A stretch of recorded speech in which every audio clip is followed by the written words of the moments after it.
What up, everyone? Welcome back to Whine Wednesday. My name is Gino. I'm with the lovely AK. Hello, happy Wine Wednesday. Glad to be back with you. I am excited to jump in. I know it's been a week since we chatted, but I had a buddy reach out to me and he was basically complaining about his ADR. And of course, there's alphabet Still, buddy. We'll see. But alphabet soup, ADR, BDR, SDR, whatever, right? And so it got me thinking, like, remotes change stuff, macro environment, hiring, firing, we're in like chaos, right? But like, what are your thoughts when it comes down to just like the SDR AE mentorship and partnership? Has it gotten better? Has it gotten worse? And should this guy still be a buddy? I would say, should he still be a buddy if he's saying that his ADR sucks? I'm gonna get bold, AK. It's non-existent now. I'm telling you right now. I understand. I'm gonna say some things that people won't agree with, but I'm gonna go a little bold. I understand that the SaaS bro is like a dying thing, but I will tell you the good part about coming out of college and that culture being there was I wanted to be my RSMs and they wanted to help me. And I actually think that's a dying thing. So are you comparing it to like a frat culture of like you're little and you're big and like you had to like earn your spot and like I love that. I know you were in a frat at San Diego State. I don't And even you remember. were in one at Chico, sorority. I was a vice president, yes. So all I'm saying is there's a lot of toxicity in that culture and I understand why parts of it had to go. I actually think too much of it went away and it's killing the culture at companies. And I actually think that plays a big role into mobility and why kids have no allegiance and jump. Like there were legitimate times I wanted to leave companies and my RSM or my AE kept me there and vice versa. That's dead now. That is completely dead.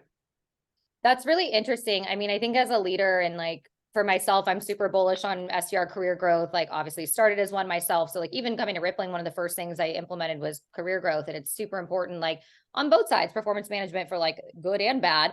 But if you don't, I think I've always felt like that fell on the company and the leader. But what you're saying is like, you actually think it falls on like partially on the AEs and like that culture that's like naturally created within. Yeah, and let me be like a bro for a second and then, tie it back to people that maybe aren't like me but want to make it actionable and learn from it. As a managers and leaders, there's certain things we can and can't do. Like you can only be the cool boss, the Michael Scott so much. And like my AEs literally back when I started again, and I'm talking about when I even became a manager and I saw, 5 years ago, but now it's dead. If like my SDR booked a crappy meeting, they would call them out. Be like, bro, don't waste my time. This is crap.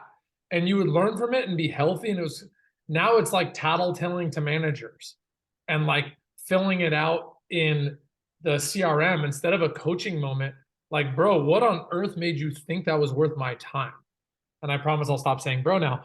But sincerely, the culture, it was good. I didn't want to book meetings because I liked that person and I wanted to be them. So I didn't want to waste their time. Now I'm seeing a lot of buy the book. Like, no, it checks all the boxes. Look right here. And I think the culture is a bigger problem than people realize. I agree with that. I agree with that. But I do think so I'm running into this when I started rippling with this and still am. And part of that is like a byproduct of the way that things are structured. And I think with like round robin versus being in a pod with an SDR and AE, like that already creates just like some sort of friction. And then you add the remote aspect where it's like you're hiding behind a Slack and the only time they're having a conversation is when you're like, hey, are you updating my op? And it's like, that's not mentorship. That's not relationship. That is not partnership. That is like a transactional thing. Yep. And when you're already in a transactional business, that like just adds more shit to it. But it's funny you say that though, because one of the things this guy said, and just for reference, he's a enterprise AE at like a very well-known software company. So like speaking the same type of language and like dynamics that we are. One of the things he said is that like his ADR set like 3 demos last week and none of them have held. And so he's like, what are you doing to make sure they hold and things? And I think those are like really valid questions, but like how much of that is like being taught when these ADRs start with their managers and the coaching, and then the feedback from the AE. And so like, there is those moments for you to do what you said, like, hey bro, like you're wasting my time. I agree. And then like, just to add to it, if the AEs aren't bought into longevity, you know, like they have some of the shortest tenure of any title at tech companies. So if they're not bought into longevity, it's hard for them to sell SDRs on the longevity. And this is one of the times, you know, Whine Wednesday, that I actually do point the finger firmly at AEs, because SDRs come in a lot of times not knowing the culture. They're learning from you. So there is a hierarchy. It is not, you know, equality across the board. And I'm telling you, a lot of these sales companies right now, a lot of these tech startups have a very mobile AE force, not that bought in.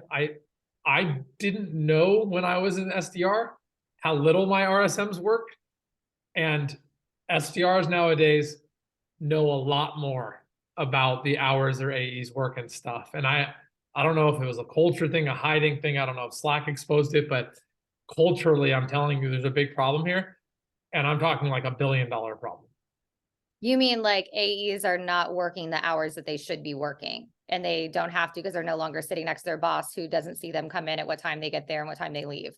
Not But even just that, and not even doing the work, like you said, following, hey, like once I hand off the meeting and it's right title, right company, that's the handoff. I want the AE nurturing it. I have a lot of AEs at a lot of different companies that immediately want that going back to the SDR if they're not buying today.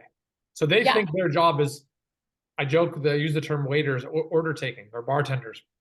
Yeah, They for think sure. their I think job is to show up.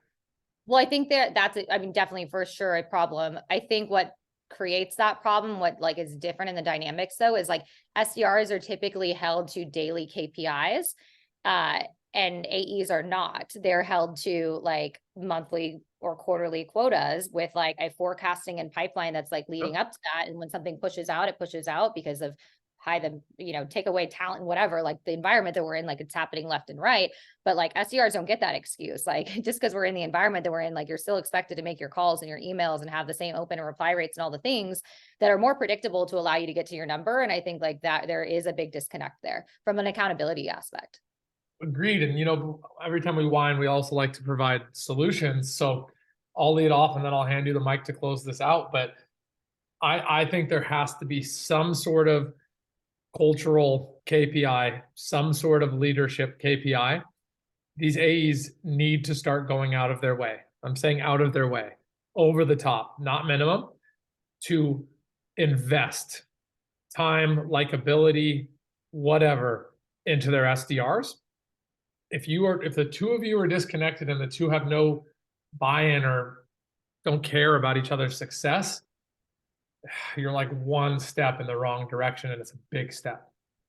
Yeah, I agree with that. And I think, as we've started to scale outbound and we start building these like pod things, and I've done it at other different companies as well, like the best pod partnerships are the ones where the SDRs and AEs work the best together for a handful of reasons. One, a lot of the times the AEs have been SDRs themselves. And so they remember like exactly what you're talking about, like the big little relationship, and they want to make sure their person is taken care of. And, but I also think there's like, an aspect to it, like you get whatever you put in, you get out of it. And I think like if you actually give a shit about your pipeline and your book of business and like making sure that like you're getting the best quality, you're going to give that feedback to the SDR, and it's just going to expedite your own success. And so it's almost silly to me why people don't do that. I mean, they don't today, and I'm telling you, that's the hand that feeds. Yeah. Why would you not be obsessed with the hand that feeds? Like, I don't know, I'll come up with a bunch of lame analogies, but like, it's like a gardener that, lived off their garden, but doesn't take care of the garden. This is what feeds. And I don't know if they're short-sighted. I don't know if it's cultural. I don't know if it's disconnect. Like, there's a lot of what ifs, but I do know that the solution is AEs need like bare minimums on how much time they're investing in their SDR's development. Yeah. And I think even like the word investing too, it's like, even if you don't know the product well enough or know how to, tier out your book and like give the advice to the SDR of what you want happening, just the time and attention of talking to someone every single day and giving them that, especially in a remote environment, is going to boost someone's confidence and make them feel better about like what they're already doing, and just make them better in general. It's going to boost the quality and the quantity, both. It's madness. Well, this was a great session, AK. I appreciate you. Cheers. I'm empty. Oh, I'm not. I'll chug. Just kidding. Cheers. Later, Have bye. a good night. You Bye. too.